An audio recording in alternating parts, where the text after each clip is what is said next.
With us now is Jared Barnett, a sociology undergrad student at Oakland University who was recently honored as the recipient of the Alfred G. Wilson Award as one of the top scholars at the university. Jared, thanks for being with us. Hey, it's a pleasure to be here. Thanks for having me. Yeah, appreciate having you on. So you are a sociology undergrad at Oakland University. What made you choose sociology? What about that degree program was attractive to you, and what are your career hopes with that degree? Sociology just covered a wide range of things that I had interest in. It focuses a lot on, diversity and different people in this world and different groups. And, I respect each group of people, and I'd like to be informed on different people. So it's just something I naturally gravitated to. And I feel like it's a forward way of thinking. And, moving forward, I feel like sociology will be a major part of our society and learning about, different groups of people. So, yeah, and anything that has to do with improving the everyday lives of people is what I want to have a hand in. I would like to promote diversity and inclusion. Health and wellness is another key thing. I work in the healthcare field now, and I take those things very seriously. So combining the two, it's a lot of opportunities where you can combine the two with healthcare and things that the sociology field covers. So I like to blend those two together. And the Wilson Award winner, as is according to Oakland University on their website, oakland.edu, they mark it as being awarded to their top scholars, male and female scholars at the entire university level. And just to go over some of your accomplishments as a student at Oakland University, you've maintained a 3.91 GPA while, as you said, working at St. Joseph Mercy Hospital, working full-time. This is not a part-time job in between the schools. You are a full-time employee in a hospital system during an ongoing pandemic, maintaining a 3.91 GPA in sociology. You've been on the dean's list for each of all your semesters at OU, being awarded the Donald Warren Outstanding Academic Achievement Award as well, a two-time recipient of the Hubert Price Jr. Memorial Scholarship for Social Sciences, and being recognized by your professors for your diligence and significant dedication to your learning. Can you talk about the work that you've done at St. Joseph Mercy Hospital, how that has shaped your outlook and how that has shaped ultimately what your career will be following your undergraduate degree in sociology at Oakland University? All right, so during the pandemic, I've done direct patient care. And through this time, it was limited visitors. If you had one visitor, you would be lucky during the pandemic. So on top of me having to take care of patients, I had to kind of play the role of family and friend to bridge that gap. And just having to do that during the pandemic showed me that, sociology is probably the best route for me. And it just kind of put the exclamation point on the route I was going and the things I were doing align with, what my purpose was. So, yeah, just working in the healthcare system, you get the inside look of how things are going. And I got the chance to see what people needed the most during these type of times. And, they need the help, they need medical care, and they need moral support from people.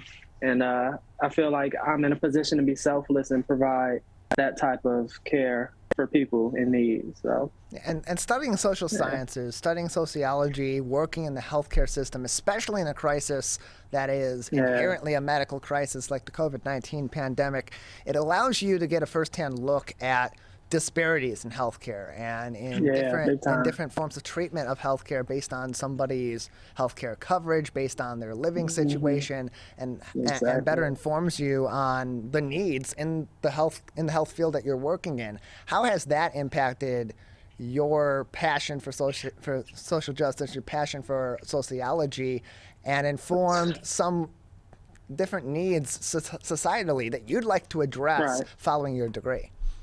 It played a great deal in it because I think a lot of times people in the medical field, they kind of, it's hard for them to see from the point of view of a person who hasn't experienced many medical setbacks. And they kind of assume that people know what they need or have access to the resources they need.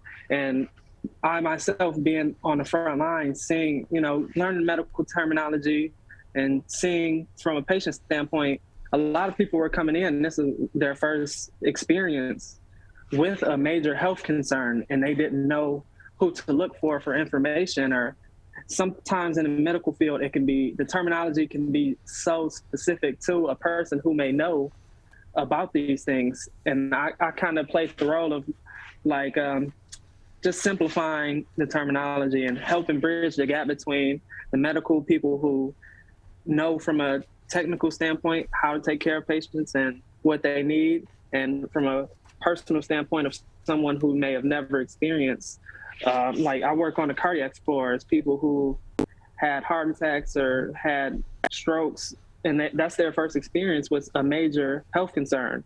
And I was the bridge in between the two that could help make it digestible. Like, yeah, you just experienced this major health concern, but if you do this, this, and this, you can be on the road to recovery, instead of maybe a doctor or a nurse who practice this field, and you kind of grow accustomed to just knowing how to say the medical way to explain these things.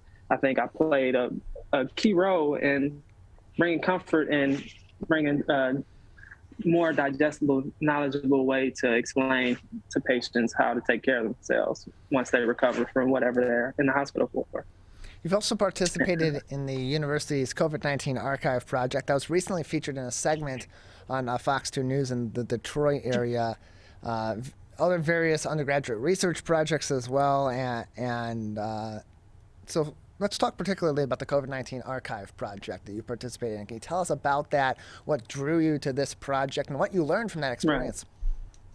So in the midst of the pandemic, so I was doing an internship at the Baldwin Center at the time, which is a community-based organization in Pontiac that has an after-school youth program.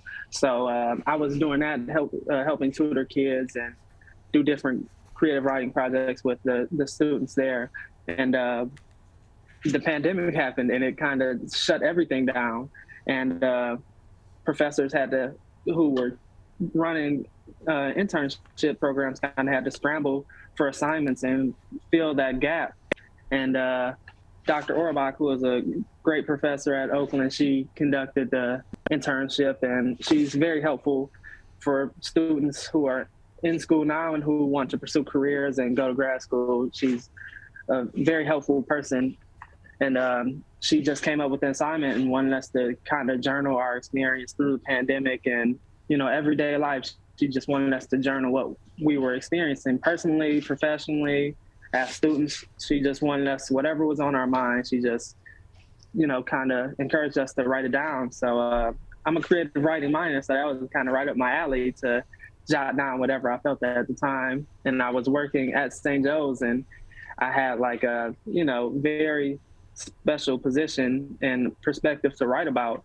So yeah, it just seemed like through everything going on, it was a perfect storm for me to journal my experience. And really, this will be in the history books. 50 years from now, we'll look back on this time and see how we thought and the everyday experience we had. So just to archive that journal that I wrote and teamed up with Oakland to do that, I think it's special. And as time goes on, our thought process and just the history of this will, become more and more valuable for generations to come. And it could help prevent the next pandemic in the future. And, I think it's a special thing to be a part of. And, I'm very thankful for all the people that reached out for this information.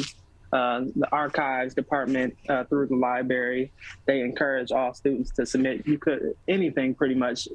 It was me doing the journals through my writing. That's just the avenue I took, but people did paintings, people did videos, people just any types of material they had, they submitted. And I just wanted to do my part. And I come from Pontiac, I come from a minority group, and I just encourage people to share that story and let your voices be known, and people will know you existed. So I'm all about just, when all things are said and done, I want people to know that I existed, and that was just another way to show that. We're joined by Jared Barnett. He is a sociology undergrad student at Oakland University and also the recipient of Oakland University's Alfred G. Wilson Award. Joining us on the Michigan MegaCast. And so you mentioned you're volunteering with the Baldwin Center in Pontiac, who we've spoken to before, and your work with kids in Pontiac. You also work to help build community in Detroit. You've also volunteered with We Run 313, which is an organization based in Detroit that works on community building. It works on a dialogue within the community, building a healthier relationship between members of the community and their community, and really building up from the ground up in each of these communities that it serves. Can you talk about that organization as well and your work with We Run 313 so people are more aware of what this organization does in Detroit? Right. So this organization, We Run 313, is a run-based organization who helps connect like-minded people in the community. And it's just a great organization to be a part of. They're doing we have runs 2 Mile Tuesdays on Tuesdays. May 3rd will be the launch of the 4th season at 6 p.m. at Young Village in Detroit off Woodward. I encourage everybody to come out. They are open to all ages, shapes, sizes. Anybody who can put a pair of shoes on and walk, run, we encourage you to come out. We have Thursday runs, 5K, 10K Thursdays, and long runs on Sundays. So this group is just, me and my brother got into running about 4 years ago. And as we went on, we found communities of runners who kind of had the same experience as us.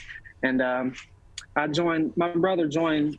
They were founded in 2019, and he's been a member since day one, and I joined a few years later. And it was just amazing to connect with people who looked like me. Usually distance runners aren't from the African-American community. So it was like a special niche of people who experienced similar things in life as me. I'm from Pontiac, but Pontiac and Detroit has a lot of similarities and things we like. It was a lot to connect with, and we're all around the same age group. So it was just like the perfect opportunity to do something physically. Usually after high school, we kind of get further away from physical activity. And this was like the perfect opportunity to get back into the group physical activity. And it was just a perfect opportunity. And they do different things within the community. They've done shoe donations where people come in and they give out 150 pair of shoes. They connect with the community in a way that I haven't seen. It's just been a pleasure to be a part of something so special. Jared, before we let you go, anything else that you'd like to say today we haven't talked about, or other things you'd like to discuss? Just getting this Alfred G. Wilson Award means so much to me because I get to represent where I come from. Not many students from Pontiac get this platform.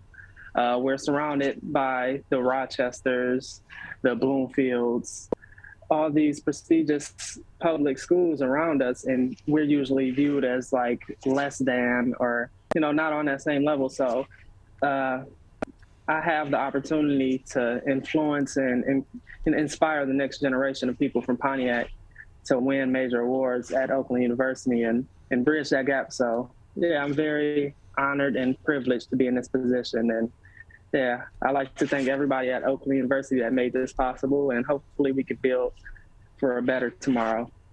You can learn more information and read about Jared's accomplishment by visiting oakland.edu, where they have an article on their website through OU Magazine on their website at oakland.edu/OU Magazine. Jared, thank you for joining us.